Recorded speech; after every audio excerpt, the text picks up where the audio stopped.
I know it's early. um,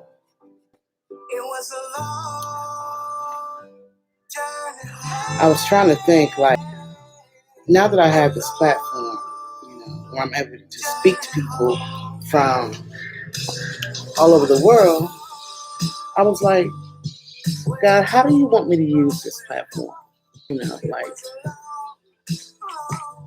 how should I use it? Like, what do you want me to do? And so it just came to my spirit, like, speak to speak to the kings and queens out there. Speak to the women who are and men, because it's men and women. So speak to the people who um, just speak from the heart. Speak to the people who are dealing with um, childhood pain, or abusive situations, or just speak.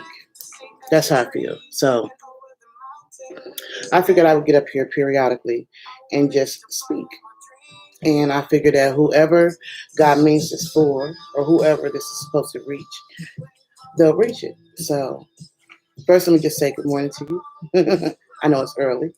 Um, and I'm running across so many women who are, so right now I'm speaking to women. This particular um, podcast, or this particular video, is really for women. And I'm speaking to those of you who you are, right now, you are trapped in a relationship that you're not happy in. You are miserable. I know that I was there. And so I just pray right now, God, that you just use me, speak through me, so it's less of me and more you. Humble my spirit so I speak and do what you want me to speak and do and say. And I touch those who are supposed to be touched. I reach those who I'm supposed to reach. And I say what their spirit needs to hear. I praise in Jesus' name, amen. So everybody knows well, not everybody. You may not know me. My name is Patricia M. Goins, and I am the one who produced the movie This Can't Be Love that is out there. I took it from this book, which was actually my very first novel that I wrote. And the childhood portion of the movie is real. So when you look at it, what little Karen, because the main character's name is Karen. So what Karen went through really came from my own life story. And so I feel compelled to just maybe, you know, read a scripture here, maybe read a verse out of the book. Because, the books are always more detailed than the movie. There's no way that I could have gotten all this into an hour and what, it was, no, what was it? It was an hour and 30 minutes. So I think it's an hour and 30 minutes. So anyway, there's no way I could have gotten all this in an hour and 30 minutes. I just couldn't have. This is actually the first book in the series. Um, and I felt compelled to write it while I was in a domestic violence shelter in Atlanta. That's when, in fact, I think all of my creative anything came out when I moved to Atlanta. And I really moved to Atlanta on a step of faith. So I have another book that I wrote called "Are You Ready to Open Your Gifts from God?" So I'm just gonna, at this point in this, I think I just want to speak to um, those women who right now you are in one of those kind of relationships. You're in one of those kind of relationships where maybe the man is the provider, or maybe you've known each other since you were kids, or maybe you've been married for years and years and years, and you've been dealing with the abuse for years and years and years, or wherever you are right now. This is really for you. Um, Leaving an abusive relationship is, especially one where you feel like you love the person, is hard. I know it's hard. So I can understand some people be like, well, why do women stay in abusive relationships? Well, For one, they feel like they love the man. I'm speaking specifically for women because I can do another show for men because I know men are abused too, but this is for women. Why do they stay? Well, sometimes they stay because um, they have been beat down so much by life that they feel like this person loves them and they love them. This man loves them and they love this man and they wanna be that ride or die. Some people stay in it because maybe the man has been a provider and they don't feel like they're not able to live alone or be able to take care of themselves. Maybe they have multiple children or whatever, and they feel like this man accepts them and their kids or that dynamic right there. Um, there's a lot of different reasons why women stay. There's a lot of different reasons why women go back. I know for me, I had to take mine all the way back to childhood. I had to go all the way back there to understand why I was choosing the same type of men. I had to take it back there. So I want to start off by reading this because I actually opened up my Bible today, and this was the first thing that jumped out at me. Isaiah is what I heard in my spirit, and then when I opened up, I was looking for a different uh, verse, but this popped out at me. So I'm going to read this verse, and then I'm going to read like the poem from here, and then I'm going to read maybe like the childhood portion, or maybe a chapter from here from my book. This Can't Be Love, and then I'm going to speak to you because I just feel like that's what I'm supposed to do. So, um, so this is coming out of Isaiah 51 and 8. No, Isaiah 51, and this is verse 1. I'm just going to read from verse 1 to verse 3. So it says, hearken to me, ye that follow after righteousness, ye that seek the Lord, look unto the rock whence ye are hewn, which are not good pronunciation of these biblical stuff here. That was those, but I'm gonna read what I can. And to the hole of the pit whence ye are digged. Look unto Abraham your father, and unto Sarah that bare you, for I called him alone, and blessed him, and increased him. For the Lord shall comfort Zion. He will comfort all her waste places, and he will make her wilderness like Eden, and her desert like the garden of the Lord. Joy and gladness shall be found therein, thanksgiving and the voice of melody. So, I'm not really sure why I was led to that particular verse, except for when you're going through the abuse, you're in the wilderness. That's your wilderness time. That's the time when you got all these things happening. Whether you are um, you're in fear, because you don't know what type of mood this man is going to come home in. You don't know if he's going to come in happy or if he's going to come in complaining about something or putting you down or beating you up or whatever. You're in that place of fear. You don't know really which way to turn. You don't know which way to go. He is told you that you're not worthy, that you're not beautiful, that that nobody's going to want you but him, that you're not going to be able to survive on your own. You don't have the skills, you don't have the mindset, you don't have the expertise. He has been saying things to you to make you feel like this small. You know, those are periods of times when you're in the wilderness, when you feel like, okay, if I leave him, what am I going to do? My family, they're not going to be there for me. My friends, I might be able to go stay for a night or two, but I got all these kids. How am I going to go and stay, with somebody and leave my home, with all these children? And then what I'm going to do after that? Like, I don't know where you are in your wilderness, you know, but when you're going through the trials and tribulations, that is where you are. You're in your wilderness. I was in the wilderness. When I was in my um, abusive relationship and all the things, having a gun pulled out on me and all the stuff that I went through, I was in my wilderness, and I couldn't, no matter what people told me outside of the relationship, I couldn't break myself at that time. I guess there was some things that I still had to learn or had to go through. I don't know. So this first in this book called Are You Ready to Open Your Gifts from God, which this is just a print off that I printed off, but the book is actually available. But the first poem that I wrote is called Bondage. Burnout, misery, depression, and strife. I'm tired of being unhappy. I want change in my life. Slavery, addictions, burdens, and pain. Different words that all mean the same thing. No peace, no joy, no happiness, no love. I'm tired of being in bondage and I want to be set free. Lord, please come and rescue me. A lot of times when we're in the worst of the wilderness, maybe you've just gotten off the floor of getting beat down and your children had to watch this man smack you around, or maybe, you know, um, he said he paid his half of the bills, and then you get that eviction notice, and you're just like, okay, or the light's about to get cut off, or, you know, or whatever is happening right now in your wilderness. God hears you when you pray. He does. And he always provides a way of escape.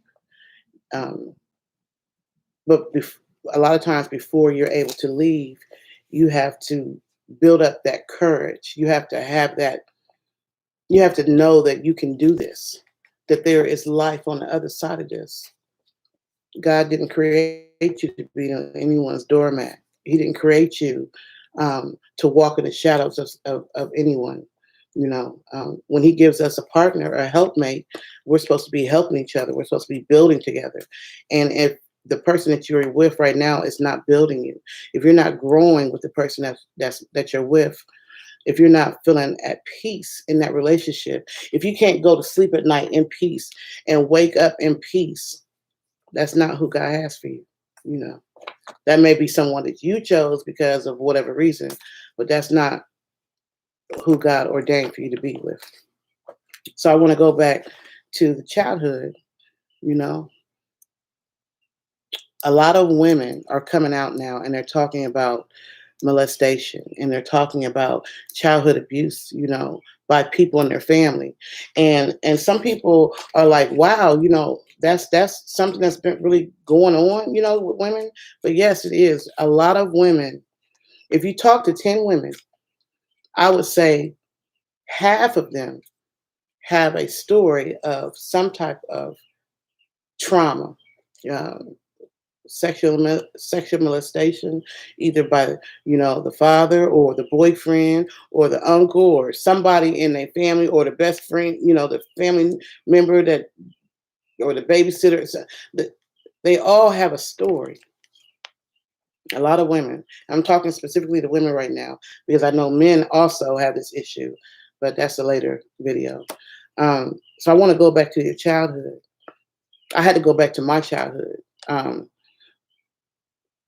I thought I was healed for a long time. Like, I didn't really think that I was still affected by what happened in my childhood until I went to see the movie Shack. I don't know if any of you have seen that movie called The Shack, but I was I was in Atlanta and I was still working in Chicago at this time because I was working between Atlanta and Chicago, so I was flying back and forth. And I had to be at work in Chicago at a certain time. I knew this. So I had everything planned out, y'all. I had literally made sure that my transportation was taken care of. I knew I was going to park my car at an airport garage or whatever and ride the shuttle, or one of them garages, and ride the shuttle to the airport. I knew what time I had to be there. I had everything mapped out. But when I say that when God has a plan for you, your plans will usually not be what you planned. He has a whole different thing. So when I got on the when I got to the garage to park my car and I got on the shuttle, I didn't realize that that was an international shuttle.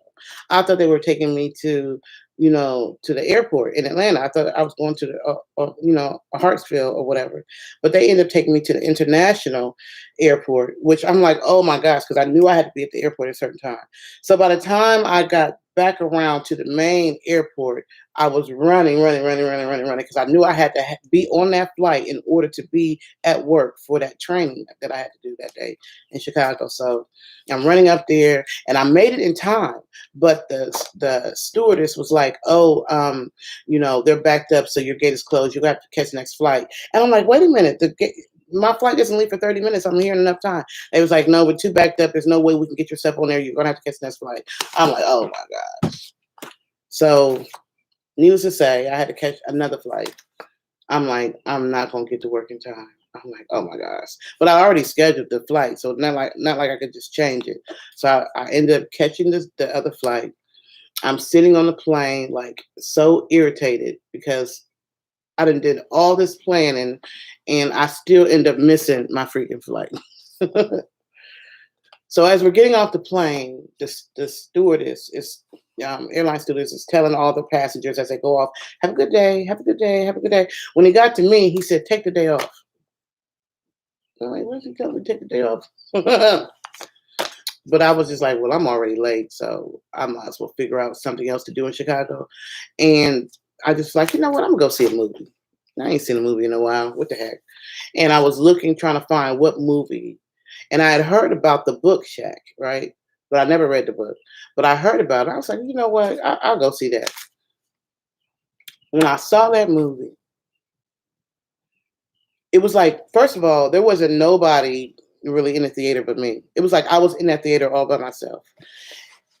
And I'm watching this movie, and it's like the movie is speaking to little Patricia.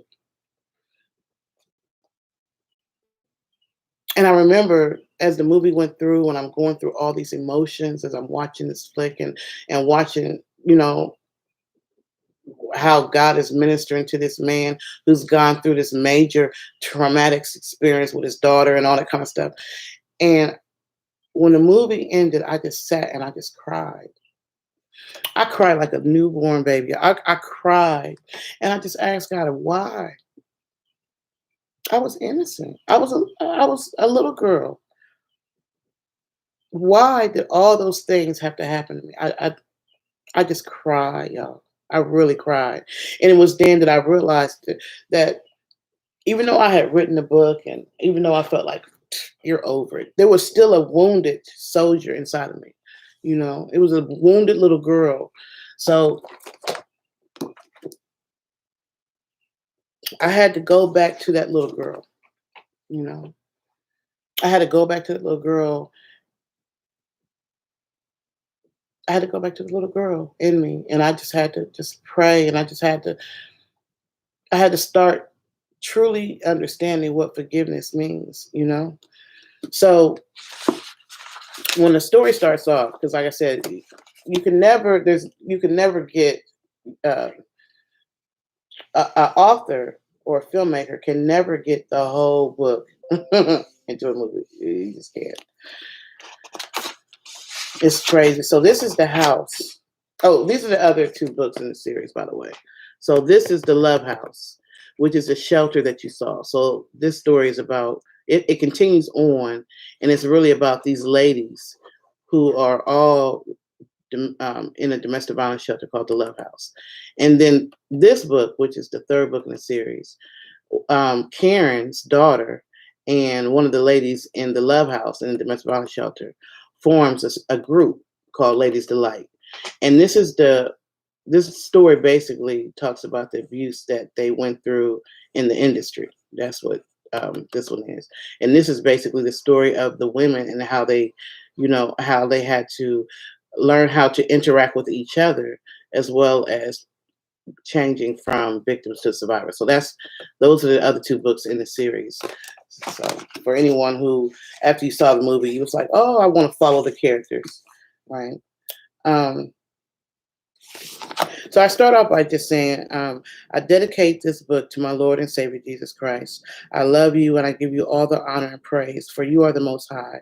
I decided to take a step of faith and trust you. Just as your word promised, my latter has been better than my past. To my children, Aaron, Ebony, Isaiah, and Joshua, you are the loves of my life. Last but not least, to my grandmother, Kathleen Goins, thank you for saving me. Because my grandmother was the reason why I'm still here. Like, if it wasn't for the day that my father took me to my grandmother's house on Christmas, if he had not taken me there, eventually my stepmother would have killed me, and I would have been one of those stories that you hear about. Um, I would have been one of them stories. So anyway, so as you know in the movie, I started off with a poem. So this is actually one of the poem, and this is actually the house that I lived in when I was going through that abuse. Like that is, I actually took a picture of the home. So that is where my stepmother and my father and I lived when I was going through, um, you know, all of that hardship type stuff. Um, so the poem, as you know from the movie, it says, "Somewhere a little girl dreams of being a star. Somewhere a little boy dreams of racing cars. Somewhere a little girl is being abused.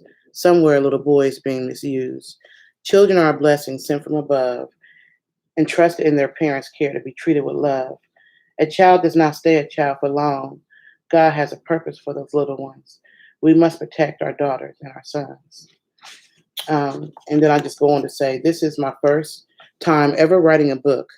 I've been sitting here at the computer desk trying to figure out how should I begin this story. I finally decided that the best place to start is where I remember. If I were completely honest with myself, I'd admit that the abuse started long before I met my husband. My first experience with domestic violence started as a child when I lived with my father and my stepmother. I was only 7 years old, living at 1692 Carsdale Drive in Columbus, Ohio. When I first wrote the book, I started different. I actually started the book differently. Um, I started it off completely differently, and I couldn't get anyone to read the manuscript. Like I would give them the manuscript to read, and they would never read it. And so I was just like, well, maybe I'm not starting it off right, because I'm just like, because nobody's reading it. So then I just went into prayer, like, God, how do I start this story? Like, where do I begin? You know? And then God just spoke to me and said, start where you remember. You don't have to make it fictitious or anything like that. Just start where you remember. And then I started understanding that this book was more than just me writing a novel. It was my therapy. It was the beginning of my therapy. So I'm just gonna go through like the first chapter, and maybe not even all the first chapter. I don't know. But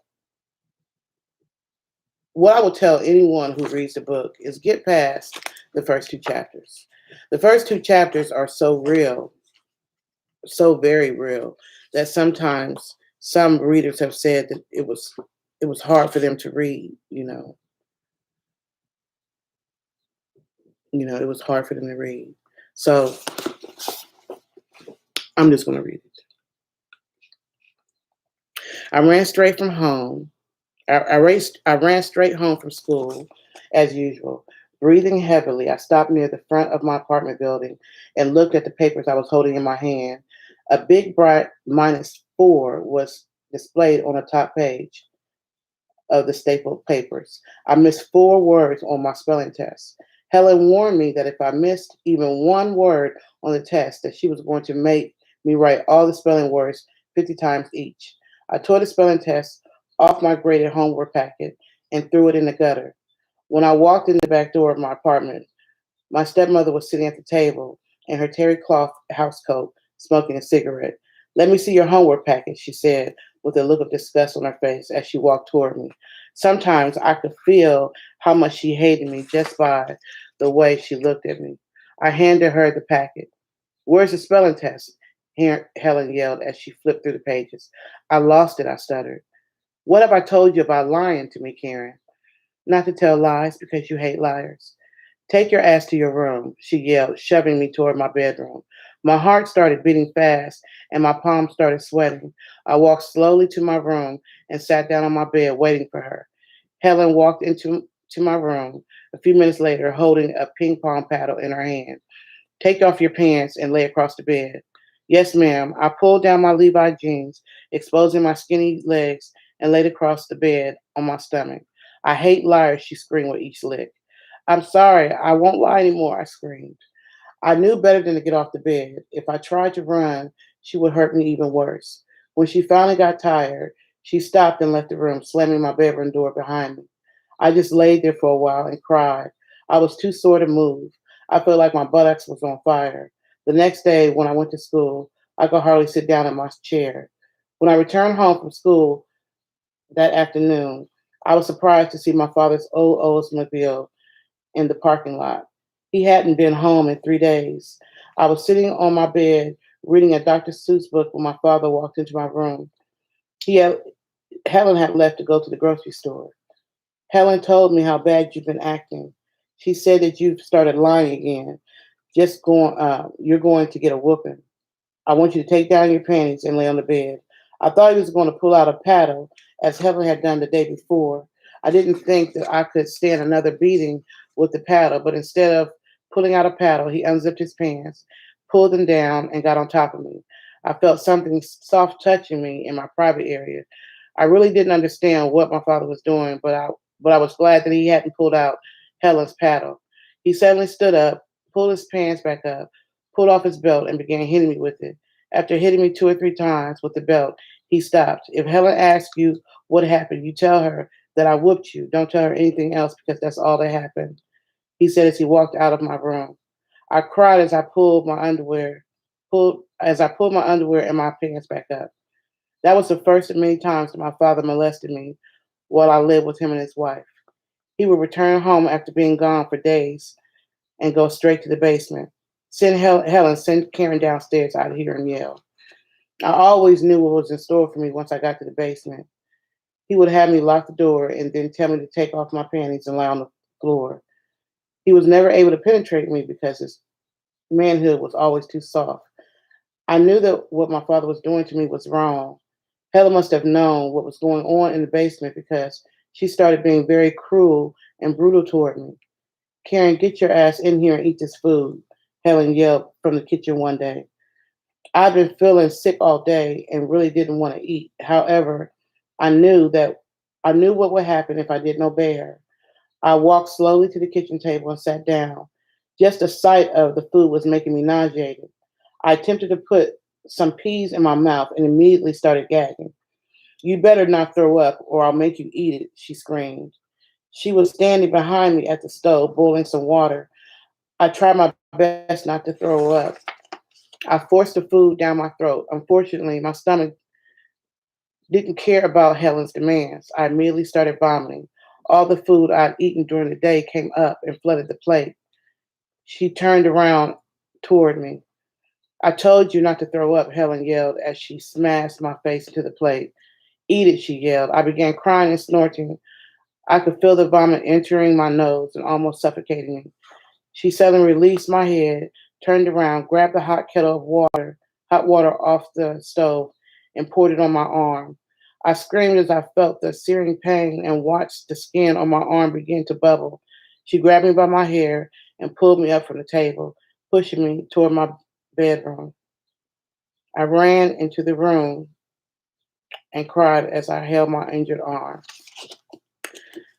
I'm going to stop right there. So, the wound that I'm talking about is, you may not be able to see it because it's been so many years. I don't know if you can see it. So, can you see it?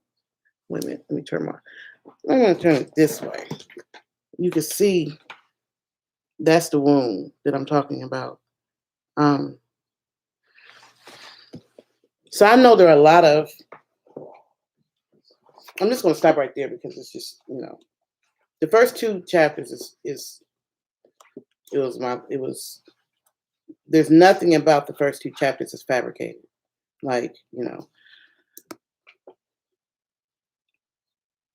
Oh, I'm sorry.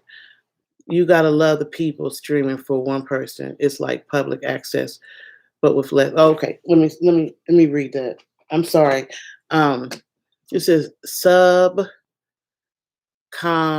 JC. Am I saying it right? It says you gotta love the people streaming for one person. It's like public access, but with less views.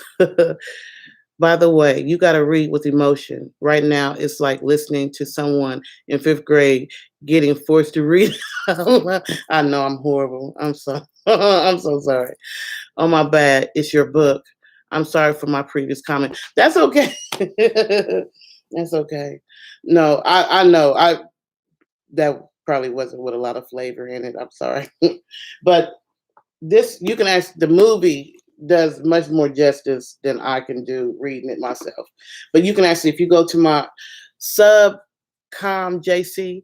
If you look through my videos, you'll see the movie called This Can't Be Love, and that's this. I'm just reading, like, because of course, like I said, you can't put um what is this book has 300 and how many pages is this book? How many pages do I have on it? 370 pages. So I couldn't put 370 pages into an hour and a half movie. So yeah, that's my book. But a lot of the trauma starts in our childhood as women. You know, is what we went through as kids. You know, the a lot of times children don't speak about their pain. They don't speak about how it's affecting them. You know, when a child is watching their mother get abused by the father or the boyfriend or whoever, we internalize that. That becomes locked in a permanent part of our memory. And when we watch our mother stay in those relationships, that's teaching us that that's what relationships are. You know, this must be, you know, as a child, you're just thinking this must be, you know, what's supposed to be because mommy is staying with him, you know. And I know she loves daddy. I know daddy loves her because I hear him say he loves her, you know. Even after he beats her, I hear him say he loves her. So that must be what relationships are. Like children learn about relationships by what they experience as a child, you know. So I'm sorry, I'm going through, you know, that time in my life. But we experience that trauma and we take that into adulthood. And so a lot of times we'll choose that kind of a mate. That's what we choose. And we stay in the relationships like we saw our mother stay in those relationships. So for those of you who you're with the man who's beating you down and he's talking to you like you ain't nothing, and you got children that's watching that, you're teaching them what to accept. You're teaching them that that's the type of mate that they should have because you're still there and you're accepting that. You're allowing him to continue to talk to you in that kind of way. So it's like you're setting the stage for your daughter, you know, or your son, you know. He's watching his mother get beat. So mommy is taking it and daddy's doing it. And I love my dad and I love my mom. And I know they love each other, you know, because I heard them say they love each other. On good days, they're happy, but on bad days, you know, this is what he does to her. So this must be what men are supposed to do to women when there's an argument. Like we take that trauma from our childhoods. I know I carried a lot of that trauma in my relationships, you know, growing up. I know I held on to that, not and not forgiving, but just I internalized that abuse. I internalized that abuse. If you know of a child that's being abused, if you know someone who is abusing a child, please say something. The worst thing that I went through, or not, well, I'm not going to say what hurt me was, as you see, this half a double. This is a half a double that I stayed in, right? We lived in the back, but there was another family that lived in the front, right? So they were attached. Hmm. When I was an older adult, probably in my 20s, I ran into someone who actually lived in that neighborhood and knew the family that was in the front apartment. And she told me, the first thing she said to me, when she realized who I was, she gave me a big hug. And I'm just like, okay, you know, that's cool. Somebody who knew me when I was a little girl, you know, that's what I was thinking, you know. And then she went on to say, I always just want to tell you that I'm sorry. And I really didn't understand what she meant by that. I'm just like, sorry for what? And she was just like, the whole neighborhood knew what was going on. The family that lived in the apartment attached to you used to hear you screaming. And she told the other people, you know, in the neighborhood what was going on, but nobody ever called children's services. Nobody ever reported that. And so And at this point I hadn't even written a book or anything. I hadn't done any of this creative stuff because I had never left Columbus at that point. I was still in Columbus. But it just touched me because it was like tears in her eyes. And she was just like, she just wanted to apologize and say that she wished that she had done something. And I just hurt my heart because I think of how many people know that a child is being abused and y'all not saying nothing. How many people you seeing that little girl or that little boy, and you see the black eye, you see the neglect, you see it within your own family, you see it, and you're not doing nothing, you're not saying nothing. So that touched me. That really touched me. So I would just really encourage anyone who may know of a child that's being abused, please say something. You know, so the childhood abuse for me continued for some years. Like I even remember I was placed in foster home at one point because she had broke my arm, and it was the only time that I can really remember even my father taking me to the hospital after one of her episodes. But I guess he had to because my arm was broke. So I must have been about six, maybe six. And I remember being in a room with a whole bunch of children.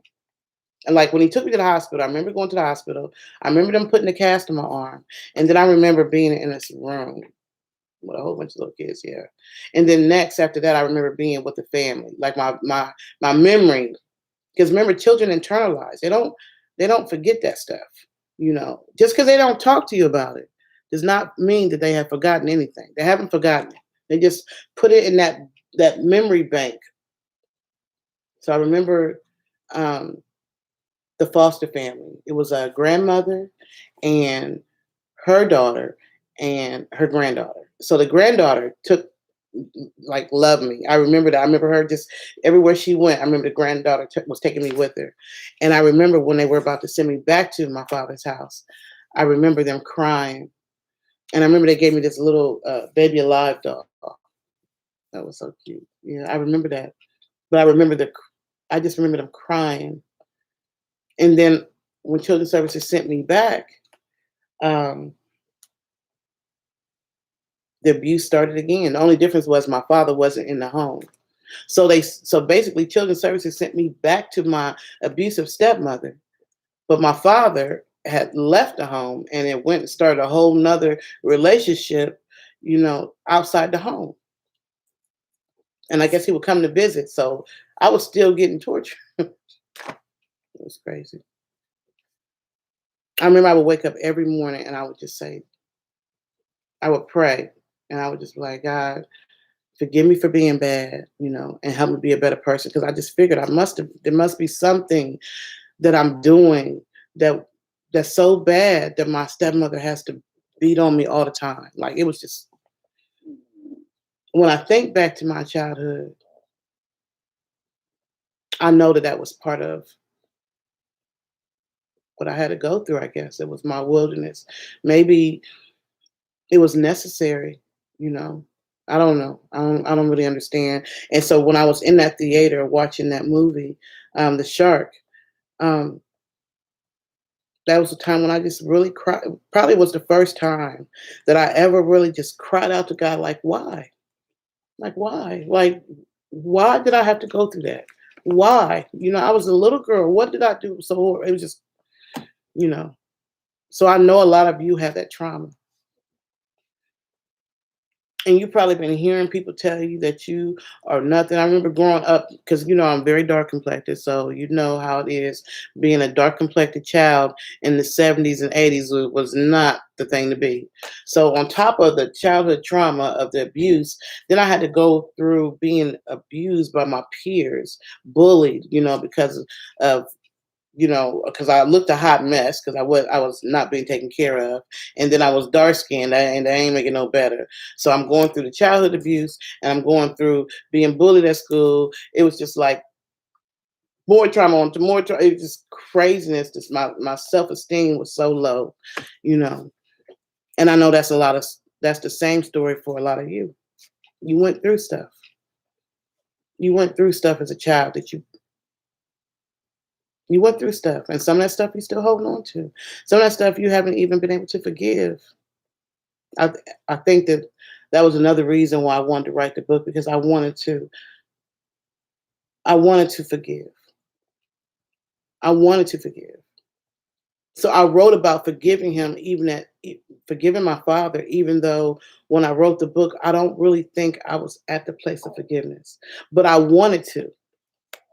That movie wasn't just for y'all. That book wasn't just because I just wanted to sell books. That book was my therapy. That movie was my therapy. Um, the church scene that you see wasn't even fake. The church scene was real, believe it or not. But in fact, when we went to church that day, the pastor told me, "I want you to take your eyes off this movie and what you think is supposed to happen. And we're going to have church as usual. And we're going to let God direct this scene.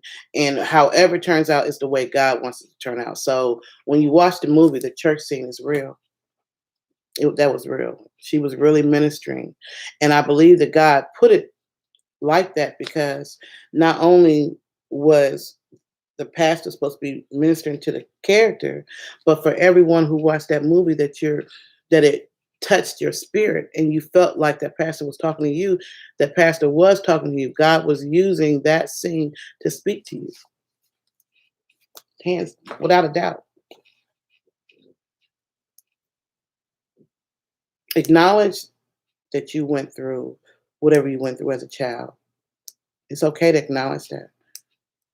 But you got to go through your steps of forgiveness too. Don't hold on to that anger, you know. Don't hold on to that pain, because the more when you hold on to that anger and the pain, it becomes like a cancer, and it can literally eat away at you, eat away at your spirit, where it keeps you where you can't trust people. You know, it just you got to go through your stages of forgiveness. So if you can go back and address the little girl in you, the one that's still crying over the things that happen, if you can let God minister to that little girl, so you can start building and understanding that you're a queen. So that's what I want to say. I don't care what people have said to you. I don't care how many kids might have teased you as a little girl or whatever, or how many people made you feel like you wasn't worthy. You're a queen. God created you as a queen. You are a queen, and you were not created to be anyone's doormat. And if you have daughters and sons, and you are nurturing kings and queens, and you are creating the memories that they lock in the back and that they use for the future. So think about that. Don't feel like you have to stay in an abusive relationship because he's a provider. Or don't think that you have to stay in an abusive relationship because he's the only one that's going to want you because you got 5, 6 other kids, or whatever. Or don't think that you're getting older, so nobody else is going to want you, so you might as well just go ahead and stay with this joker who's beating you up on whenever he feels like. Don't feel like you got to stay in that relationship because you're a queen. That's what I want to say to you today. You're a queen. There might be a wounded soldier on the inside of you, but you're still a queen. And if you have to go back to that little girl and tell her you're going to get through this and you're going to be okay because you're a queen, and don't listen to any of the negative words that they use to describe you, because if those words weren't beautiful, if those words weren't queen, if those words weren't survivor, if those words weren't building you, then that was just nonsense. That was just noise. Don't hold on to that. You're a queen. And if the man that you're with is not treating you like you're a queen, then that's not the one. I had to understand that. I had to learn that. I had to reprogram the little girl who had gone through so much and experienced so much and saw so much. I had to reprogram her and understand it doesn't matter whether the world sees you as beautiful or not. You are beautiful and you are a queen. And when you realize that you're a queen, you're not going to be wanting to deal with no pauper type stuff. The next phase of your life depends on you understanding that you're a queen. The little girl that watches you be disrespected by the man in your life, you have to remember that she's going to be you. So, what do you want for her? Do you want her to end up getting a man that abuses and beats her and treats her like she ain't nothing, or do you want her to grow up to be a queen? So, if you want her to grow up to be a queen, then you got to know that you are a queen. And a queen does not deserve anything but to be treated like royalty. You're royalty. I don't care what your nationality is. I don't care how much money you got in your bank. I don't care if you're 500 pounds or you're freaking 100 pounds. I don't care if your hair is beautiful or you got, nappy hair like me or what. I don't care if you feel like your face is beautiful or if you got a whole bunch of pimples and all. I don't care none of that. You are a queen. I think I'm looking at the wrong camera. I never look at the right place. You're a queen. And when you realize that you're a queen, you're going to start making plans. This video right here is to encourage you to start making those plans.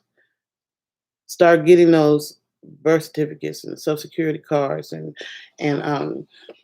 shop records and stuff together. And start, if you have children, and start making those plans for an escape. I never knew that there were domestic violence shelters. I didn't know. I feel like God took me through that journey so that I would be able to tell other women that these domestic violence shelters are really out here. You probably they're in places that you don't even know that they are. But they are designed to help women get on their feet. They're designed to provide a safe place where your abuser can't find you. And they're designed to help you. Like, let's say you're a woman who you didn't graduate from high school. These programs are designed to not only provide you with a place to stay, but help you to start rebuilding your life. That's basically what happened with me. They're designed to help you take that next step. If you know that if this man has told you that he wants to kill you, or he's going to kill you, or you're in fear for your life because you don't know if he's going to come home and beat you down today or not, and all that kind of stuff.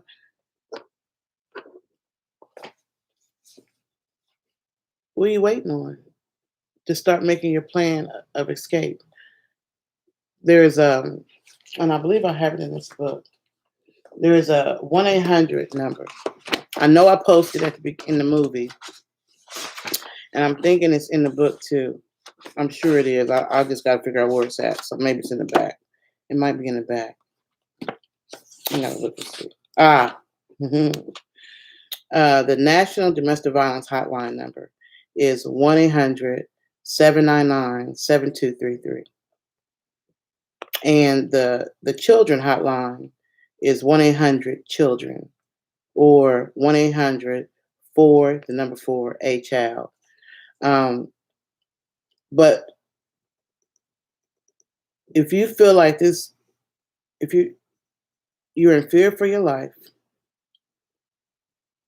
or you just experienced another beatdown, it's time to start making your plan of escape.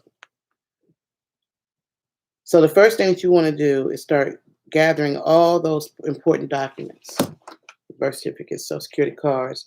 You ain't got to let the joker know. Don't let him know that you're planning to leave.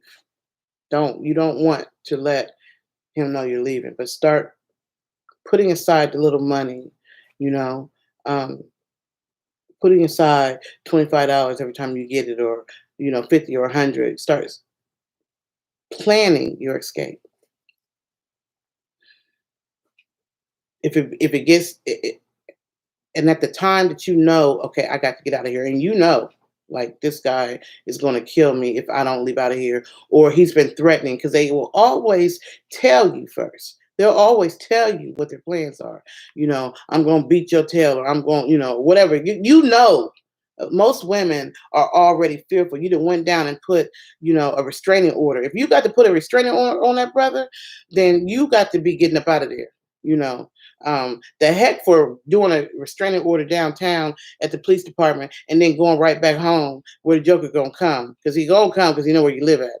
If you got to go and put a restraining order on somebody, the next number you need to be calling is 1-800-799-7233 and get a safe place to stay, like that. Don't go put a restraining order on somebody and then go back to the house that you share, or go back home to the place that he knows where you are and all that kind of stuff. If you get to the point where you feel that fear, when you feel your spirit man gonna let you know. Your spirit, when it's time to roll out. Most of the women that you ever hear talk about, or people will say, for a woman who's been killed, the friends or family or outside people will say that woman was already talking about the fact that she was afraid, or the fact that he was threatening her life, or the fact that the last time he beat her, he put her in the hospital. They're already there. The women know. These domestic violence shelters are really meant to save your life. And if you're someone someone who's in a relationship like that, encourage them to watch the movie This Can't Be Love, or get them the book This Can't Be Love, so that they can understand that these domestic violence shelters are truly created to save their life and the lives of their children. You weren't created to be anybody's doormat. You're a queen. And you can make it through. You can make it through this. You can get through this. You can get past this. You can overcome this. Life is on the other side of this.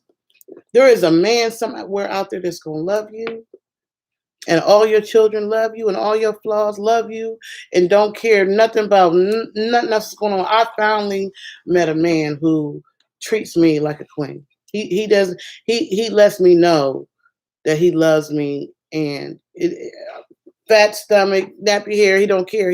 He loves the real me. And there's somebody out there that's going to love the real you, who's going to support you, who's going to have your back. But how you ever going to meet him if you still with this joker?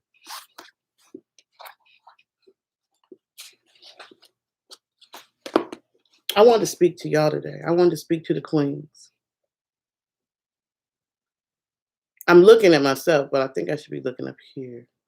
It's so weird talking to these to the camera. So I wasn't sure how I wanted to use my platform. I just reached like 1,000 subscribers. I'm like, how can I use this platform? And so right now I'm just feeling at this time that I need to use it to speak to the little child, the little girl within, or the little boy within, or the one who is in that abusive situation. You're with someone who is tearing you down. They're telling you that you're not worthy. They're telling you that you're not good enough. You're not pretty enough. You're not smart enough. You can't make it without them. They're calling you everything but the child of God. They are just making you feel useless. And then if they beating on you on top of that, that's just 10 times worse. And if you have children that's watching you go through this abuse, that's just even worse, because that's abusing them, because they're locking that memory right back there. So start making your plans of escape. Life is on the other side of your wilderness. There's a gift in you that you haven't even touched the surface of yet. Your assignment and the purpose for why you're even on earth, you haven't even scratched the surface, because you're still in the wilderness. And you haven't realized that you're a queen. So once you realize that you're a queen, and you start making those plans to get away from that craziness, That's when your life is going to truly start. That's when the new chapter, the new you is going to begin. You're going to start discovering stuff about yourself that you didn't even know. I didn't even know I could write. Can you believe it? I didn't know I could write. I knew I could sing because people would tell me I could sing, but I didn't know that I could write. I definitely didn't know I could write books. I definitely didn't know I could make movies. I didn't know none of that. None of those things happened while I was in those abusive relationships. The men would not have allowed it to happen. Sometimes the men be just jealous. They're jealous of the light in you. They're jealous of your creativity. They're jealous of your independence. They're jealous, that you're. They're just jealous of you. They're just mad. So start making your plans of escape.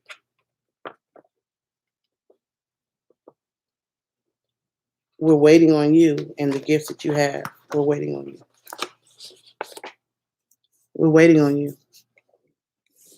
Every day when you get up, just tell yourself you're a queen and you deserve so much more. And God has so much more in store for you.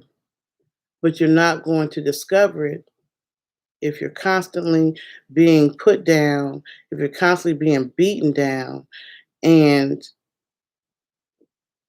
you have not realized that it's time for you to make your way of escape. So start getting those documents that you need and call that 1-800. Call that domestic violence hotline. Find a shelter that's closest to you and start to rebuild your life.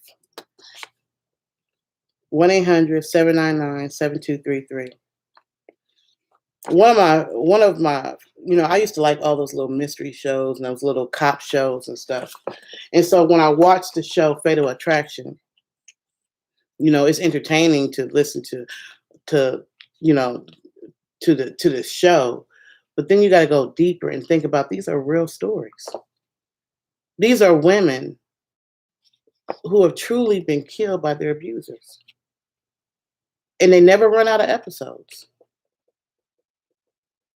Don't be that next episode. You know it's time to leave, so what are you waiting on? God will provide for you. In my journey, there wasn't one time that I needed God that He didn't show up. Stuff I'll never forget. I'm gonna say this and I'm gonna start wrapping it up because I know I'm talking forever. But there was one time when I first left. So let me say this. I was married, abusive relationship. I decided I had to go. I couldn't take the mental abuse. I couldn't. And then I ended up becoming pregnant with my youngest son, and it was just too much. So I took a step of faith. The very first time I'd ever left my hometown of Columbus, Ohio by myself, pregnant with two other small children. And I was tired. I was tired. I had gotten to that place. I just couldn't do it anymore. So I went to Cleveland, Ohio to stay with a friend.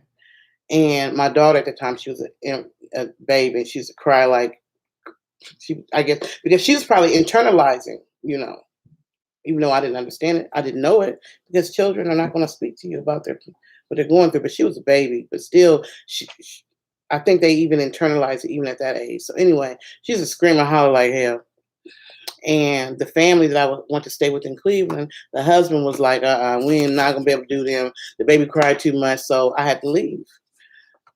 And I ended up I didn't want to go back to Ohio because I didn't want to go back to my ex-husband. I didn't want to take myself through what I knew was going to be abuse. I just didn't want to do it. At that point, I had built up enough strength and courage to say, So I went into the Salvation Army. That was the first shelter that I ever went to. It was a 30-day shelter in Cleveland, Ohio. And my first experience with the shelter. And when those 30 days was up, I was at a crossroad. Like, what do I do? And I had a desire to try Atlanta. I was trying, I didn't know. I was just like, you know what? I always heard about Atlanta. At that point, it was an influx of people going to Atlanta, and I was just like, you know what? I'm going to Atlanta. I only had $200 in at that time. It was, they had the food stamp paper, so I had $200 in food stamps, and I had $200 in cash, and everything I had in my car, and I started driving to Atlanta. I had a whole bunch of list of different names, and one of the shelters, and one of them actually was this 1-800 domestic violence hotline number. And I remember next to it, I had, if all else fails, call this number.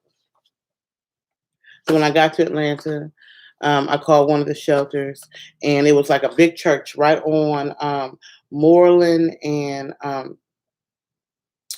think it was right off of Moreland and Glenwood. It was a big church, and in that church, they had a big gymnasium with a whole bunch of beds and a whole bunch of mothers and daughters and stuff, and or mothers, daughter, kids, mothers and kids, and so um, that night, my first night there, somebody broke into my car. I'm like, oh, jeez. Here I am in Atlanta. I don't know nobody. I don't have no family here, no friends here, no nothing. Somebody broke in my daggone car. Oh, Jesus. I was just like emotional. And I ended up calling that number because I was just like, I don't want to stay here. And when I called, I was so emotional. The lady must have thought that I was like running from my abuser right then. That's how hysterical I was, just because it was just like, I'm, when you're pregnant, you're emotional anyway. And so that was just too much for me. And she ended up giving me the name or the address to go to that shelter in Atlanta. And on my way there, because remember my window had got broken out, one of my tires blew. I'm like, oh geez. I'm on the freeway in a city where I don't know nobody. Absolutely don't know. Ain't nobody can call and be like, can you come send somebody? I couldn't call, I didn't have AAA. It was I literally there was I only had the money, the little change I had in my, the money I had or whatever. Because most of it I had to use to gas to get there. So it was just I'm sitting on the side of the freeway, pregnant, two babies in the car, in a state where I don't know nobody. And out of nowhere comes this shiny red truck pulled up behind me. Shiny red, beautiful red pickup truck. I want to say it was brand new. And out stepped this man with a cowboy hat on, very well dressed. And he came up to me. He's like, "You need help, ma'am?" And I'm like, "Oh yeah, my tire blew." I was hysterical. Needless to say. And even though he was dressed like he was probably headed to church or he was headed to work. He was headed somewhere because he was dressed. But this man got down on his knees, fixed my tire, gave me $20 and a car to a church. And so I was on my way to the domestic violence shelter, and that's where my journey with the domestic violence shelters began. But every time I needed God, somewhere, somebody would pop out from out of nowhere and bring me what I needed. So I just want to say to you that as you're planning your exit, know that God is going to provide everything that you need when you need it. It's going to come. Anytime you take a step of faith and you say, I'm going to trust you, God. I don't know what is going to happen. I don't know how things are going to happen. I don't know how things are going to turn out, but I can't do this no more. I can't be here no more. I'm tired of being abused. I'm tired of living in fear. I'm tired of living stressed out. I'm tired. I'm ready for change. Every time you pray to God and you ask him to help you with that change, and you take that leap of faith in the direction of the change that is going to be more peaceful or better, God is going to take care of you. He is. So start making your plans of escape, queen, because you're a queen. Why are you living like a pauper? You're a queen. If that man cannot understand that you're a queen, that's his loss. If you got to go and put a restraining order against him because he's threatening your life, it's time to get up out of that house. It's time to get up out of there. You don't need to come back and be like, I got a restraining order. Mm-mm. Mm-mm. He's already warned you. And not only that, but he's already showed you that he will do it. He will hurt you. He don't care nothing about you. So why are you still, what are you waiting for? Get those shop records, get the shop records, get the school records, get all the social security card, birth certificates, because you're going to need all that. Get all that stuff, call that number, and roll up out of there. It's great that you get a restraining order, but if you still know where you at, it the police may not be able to get there in time if this joker decides he want to come and act a fool. So 1-800-799-7233. Get all your birth certificates, social security card for the kids, all the important things, documents that you know you're going to need. Call that number and get the hell out of Dodge. Get out of there. Start there. Start with that. Start with your plan. If he's not physically abusive and you're not in fear for your life, but he's mentally and emotionally abusive, it's still time to leave that. Start making your plan. If you are living with this person, and start looking for another roommate or start looking for another place. Start making your plans of exit, because your life begins and your new chapter begins when you take that step of faith. You know, take that step of faith. So I definitely would encourage you to watch the movie "This Can't Be Love" that we did. It took us 7 years. It took me 7 years, y'all. 7 years.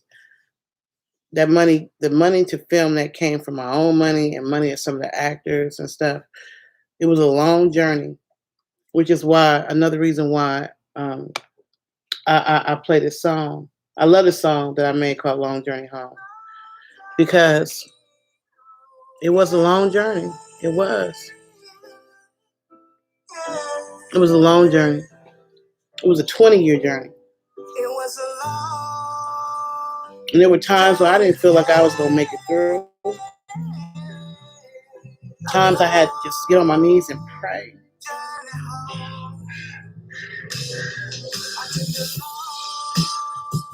Times that I knew that I was supposed to do something and didn't because of fear. You know? But I made it. I left that abusive relationship, or those abusive relationships, because there's a few of them. I started tackling the little girl was in. I started my journey towards forgiveness, because I understood that forgiveness ain't got nothing to do with them.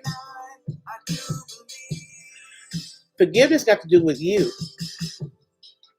That person may not even remember what they did to you as a child, or what happened to you as a child. Them people may not even remember, or whatever happened to you growing up. Them people may not even remember. Forgiveness is about you. It's about taking you out of your prison so that you can start moving forward. I wanted to follow my dreams, so I took the long way home. It was a long, long journey home. I walked through the valley, past many trees, chasing my dreams. I don't ever regret leaving Columbus, Ohio. I might have went through some stuff, and it wasn't always easy. It wasn't. But I don't regret. I would have never discovered my ability to write, or the music or any of those things in Columbus, because I was too trapped in this abusive relationship that the focus was just trying to keep my sanity and just trying to keep my mind right while I'm dealing with somebody else who got issues, because he ain't addressed what's going on with him and his childhood pain and the things that he might have experienced, those memories that he got locked on the inside of him that he witnessed that his mother and father went through, or whatever pain that he was still holding on to. And so they always say that people will sometimes take out their pain on the person that's closest to them because they don't know how to deal with what's going on the inside of them. A lot of men are broken and they don't know how to deal with that brokenness, and so they take it out on the woman, their helpmate, and they don't treat her like a queen.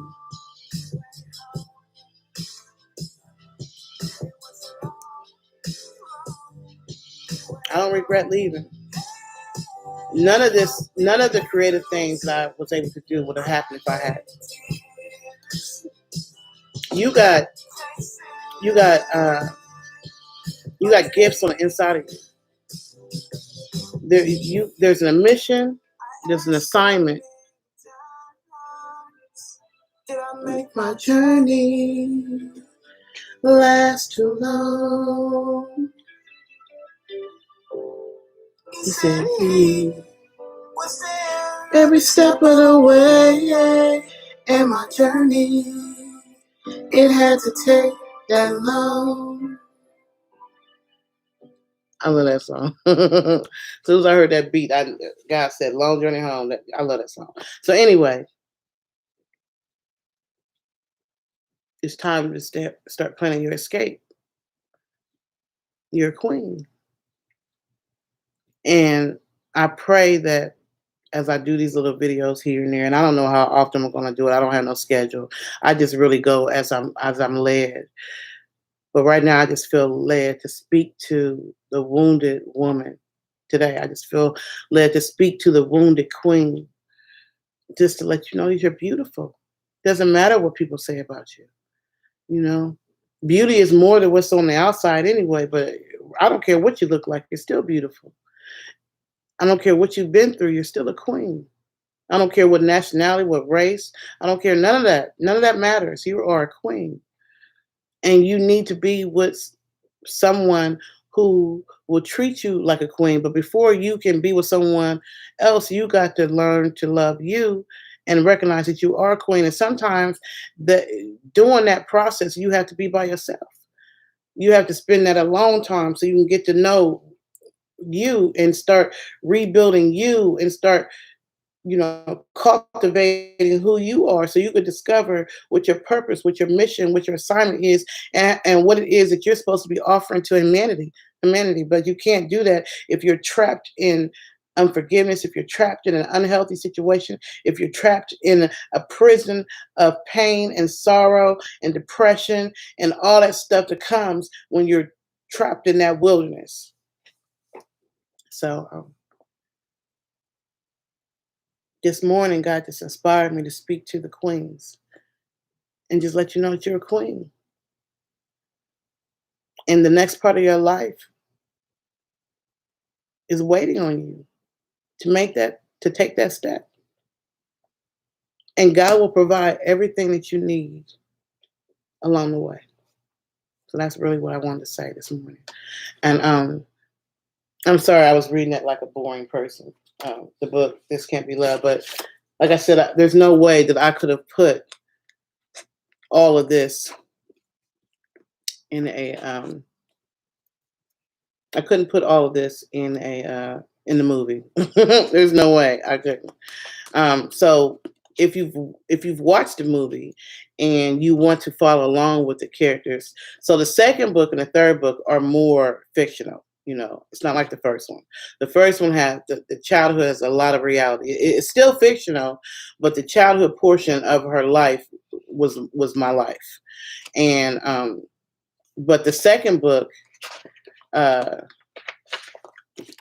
in this series, if you still want to follow along with it, the second book is called The Love House, and that's actually the shelter. And I can read you the synopsis. I'll read you the synopsis. I'll try to put a little more in. Subcom JC, I'll try to put more energy into. I really did read that boring like, but I'll try to put more energy here.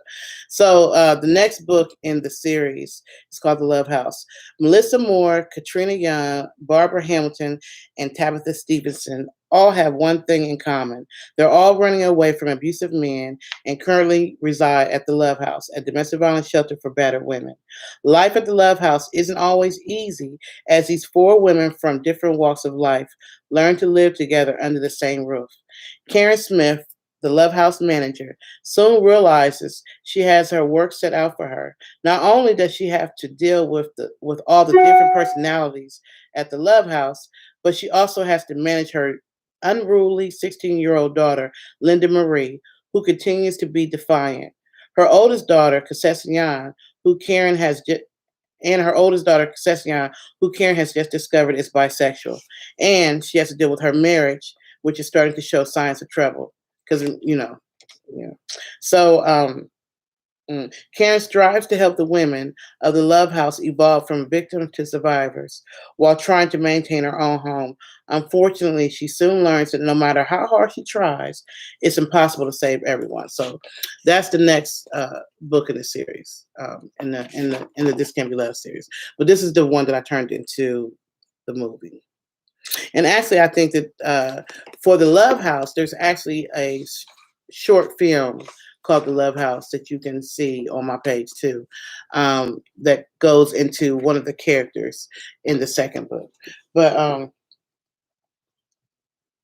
it is my prayer, and I've already seen it. So my prayer is actually already being answered, because I saw in the comments under the movie, one of the ladies said that after watching the movie This Can't Be Love, that she was inspired to leave a relationship that she had been tortured in for the last 23 years. She filed charges on him and she left. And I'm just like, and when I read that comment, my heart leaped for joy.